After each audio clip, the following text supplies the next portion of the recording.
Hello, I'm Dr. Kelly Martin Chu, Amazon bestselling author, speaker, and transformational coach for women. And today we're going to talk about your path to love. So I'm wondering, are you single and you have come up against a lot of obstacles? You find yourself dating the wrong man and thinking he's the man of your life, and then come to find out he's not. Or maybe you want to be on the path dating, but you're not. It's hard to even be on the path to love. So today I'm going to share with you an experience that I had in the mountains, in the redwoods of Big Basin State Park. I just got back from California and had this amazing experience in the woods. And I want to share that experience with you so that you know some steps that you can take and some things to think about as you step on the path of love and you stay on that path until you reach your destination. And I had a quote. Let's see. Yes, give me just a minute. I'm going to come right back and share a quote with you. Okay, I love this quote. It's a bookmark that I got many years ago. And Henry David Thoreau said, "Go confidently in the direction of your dreams." So this is just last week. I decided to go on a hike, and I was told to hike up to this point called Ocean Sunset View. And it was about supposed to be like a 3-hour loop. And so I got my backpack, and you have to imagine these woods are amazing. It's an old forest, old redwood forest. It's one of California's oldest state parks. And these trees are gorgeous. They hover as high as like almost 300 feet in the air. And their canopy is so wide and so luscious that sun streams through them, and some of the diameters of these trees can be several feet. So these are ginormous beings, absolutely amazing beings. So my destination, as I said, was, I believe it was called Ocean Sunset View. And so if you're able to get to this viewpoint out, it was kind of up and out of the redwoods, you'd be able to see the ocean in the distance. So I set out on my path, just like you are setting out on your path of love. So that's the first step. Make the commitment. I knew my destination, and I had a map to get me there. I also had in my backpack water, coconut water, cacao nibs, food, all of the things to sustain me on my journey. So as I had been walking for about, I'll say about an hour or so in this beautiful forest. And I came to a point where there was a split, and you could go left, you could go right, you could go straight, kind of along another path. And then there was another path that was closed. So I looked at my map, and I was pretty certain that I was to turn left. So I went left. And in walking left, I enjoyed this journey. And I had probably hiked for another hour or so, and I was thinking I should be coming close to this viewpoint, this beautiful ocean view. And I'm thinking, how am I going to see the view? Because I'm in the forest. I can't see that far ahead of me. How am I going to ever see the ocean? So I'm thinking there must be an opening. It's coming, it's coming, it's coming. And I come up against another fork in the road, except again, it was like a 3-pronged fork. You could go left, you could go right, you could go straight, and there was a name of all 3 trails, and I didn't recognize any of them. So I got my map out, and as I stopped, the mosquitoes start coming. Bzz, bzz, bzz. So there's a level of annoyance. I'm wondering when am I going to get to my destination? I've been hiking for like 2 hours, which was supposed to be the halfway point. And I look on the map, and it took me a while. I was very far south in an area on the map that it took me a while to find. I'd gone in the totally wrong direction. And if you can imagine, I was so like, ugh. But it's a beautiful day, and there's still, I'm thinking, plenty of time. I started my hike at 3. It's probably 4 o'clock or so at this point. And what this meant for me, though, is I was going to have to walk uphill, because for the most part, I'd been walking downhill. So I'm thinking, I got to walk. It's going to take me so long to get back to that point where I made the decision. So here's another moment of wisdom, is to forgive yourself when you've made the wrong turn, or when you've gotten into a relationship that doesn't serve you, or what have you. So I turned around and I started to go uphill, and I noticed along the way that there were places that I recognized. It's like, oh, there's that patch, and oh yeah, I remember that, you know, that little tree or whatever it was. But I noticed, and I had seen things even in the wood that looked like, I remember looking up in one tree trunk that it looked like a knoll or like some funky looking thing. And so anyway, I was remembering what I'd seen before and going back. And here's what's amazing is it didn't take much time to get back to that point where I had made the wrong decision. Now, if we take this into your life, here's what I know, is when you are committed to love and finding love in partnership, you're going to have to take some steps back sometimes. And in doing so, sometimes you need to review old hurts, old patterns that got you there. And in working with a coach like myself, as we review those old patterns, they're often not as sticky and not as traumatic as we review them, because we have a different perspective. You know, when they happened, it may have been really hard. But in review of the decisions that you have made or the challenging times in life, when we can look at them for what they are and look at them with a different perspective, we're actually able to heal more deeply. So I found myself back to the original wrong turn. Okay. And at this point, I'm thinking, hello, Alexandra.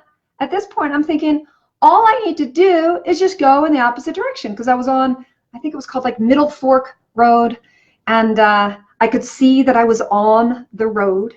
And so I went in the other direction. Now, at this point, I'm pretty certain that I am headed in the right direction. I found the name of the trail. I found it on my map. I had already made a wrong turn. So again, bringing this into your life, I'm certain you have probably found yourself in a relationship where there's kind of a clearing.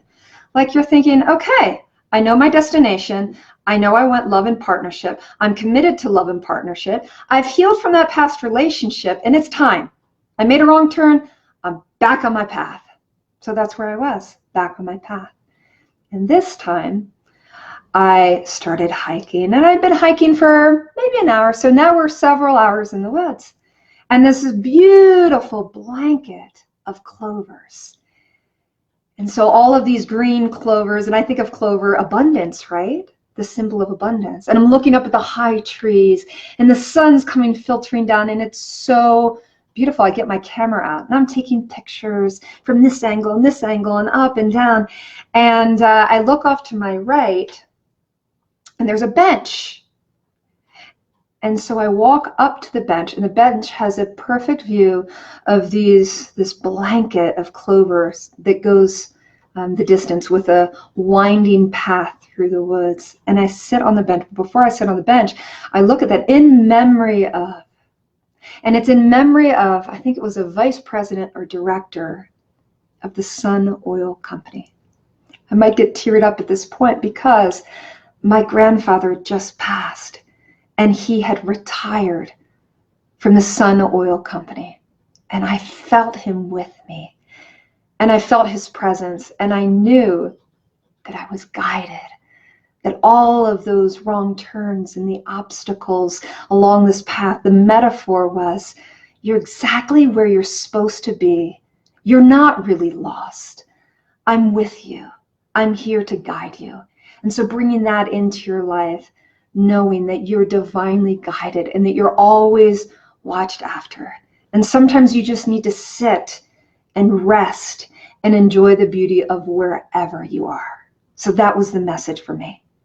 And so after remembering my grandfather who've just passed and feeling his presence in the woods, I kept walking on my journey, because as I said, I'm on the right path. I even have my grandfather, so to speak, supporting me in this journey. So I kept on walking, and another 45 minutes or so goes by. And I'm thinking, where in the heck is this viewpoint? And there's a biker coming up in my direction. And I'm thinking, do I ask him? Do I not ask him? Do I ask for a direction? But at this point, it's starting to get late.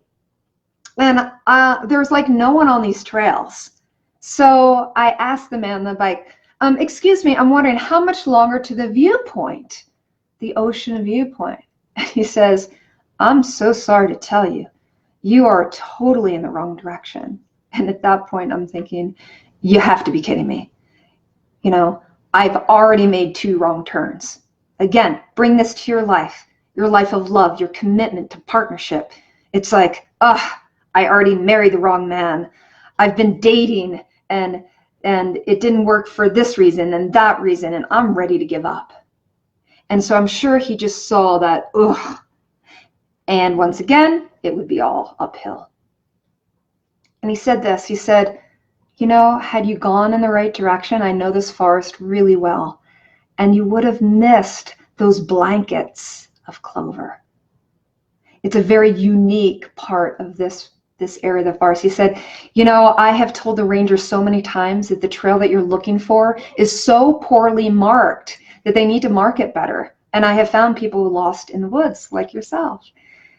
And so I took a deep breath and remembered my grandfather and remembering that bench and remember the gifts of the beauty that I just passed on being on the wrong path. So this is an invitation for you. I want you to think about your past relationships, and although they may have been challenging, they may have even been abusive, right? What was the gift? What was the gift of that relationship? Why did it have to happen to help you be where you are today, committed to finding love and partnership? So I turned around and he told me exactly where I had gone wrong. And in fact, part of the trail was closed off, which is why I didn't see it. And I was able to once again walk back the same path. Again, we have patterns. We have patterns that hold us back. We have beliefs that hold us back. And sometimes we have to circle back and revisit those patterns to really break them. All right. So in relationships and the relationship coaching that I do with women, we often need to shatter limiting beliefs or bad, not even beliefs, perspectives, practices, and create something anew. So I found the path.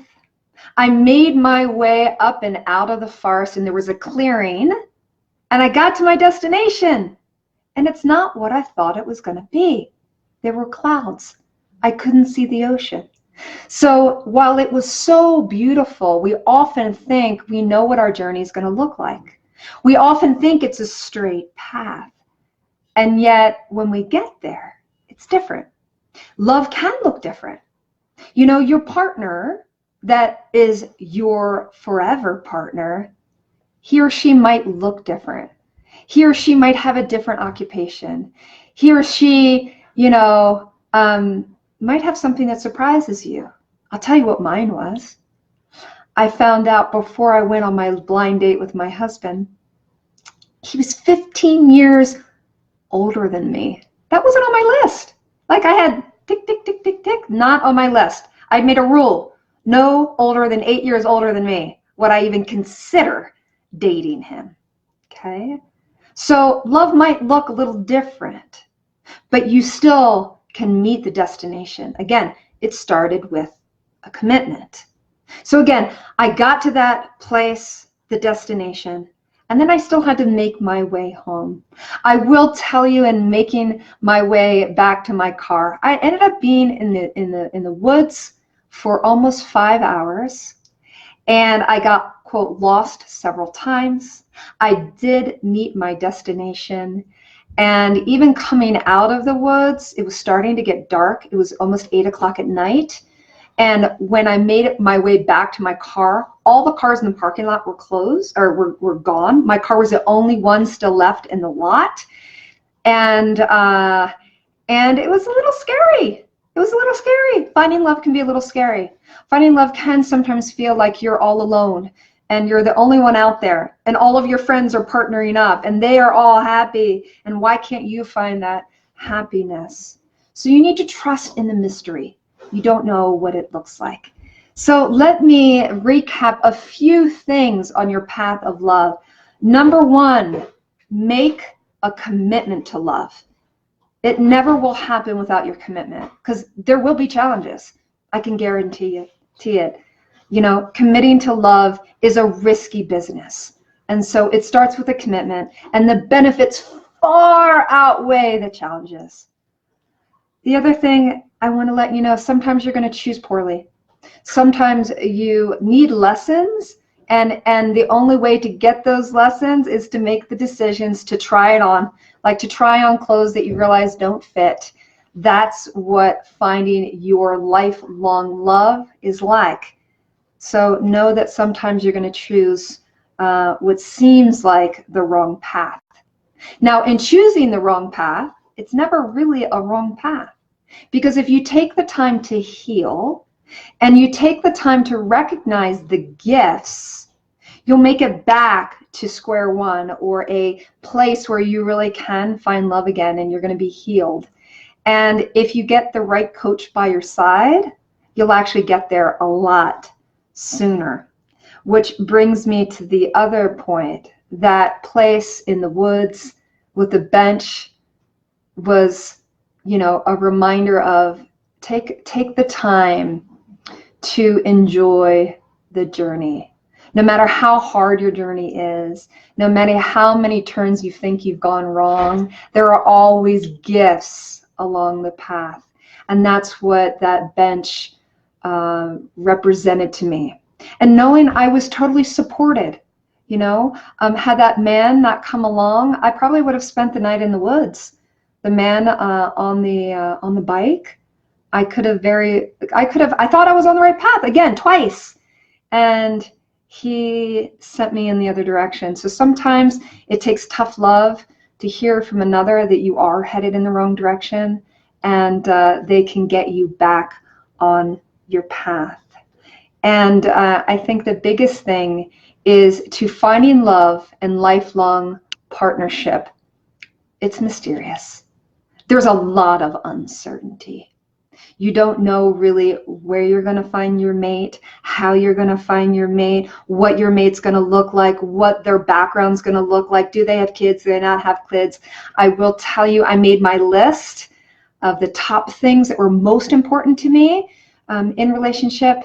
And Richard, my husband, had all of those qualities. So I invite you on this path of love. It's the most beautiful path in the world. It's one I'm dedicated to. A path of love is not an easy road, but it is a road and a path worth living. So if you like this story, I'd love to hear. Hello, is it Kadega? Kadega? I might not be pronouncing it right, but welcome. If you are committed to your path of love, all you need to do is in the comments say, I'm committed. It's the first step. Just being witnessed in a community of women that are up to the same thing. But verbalize your commitment. And if there's one action step you can do today,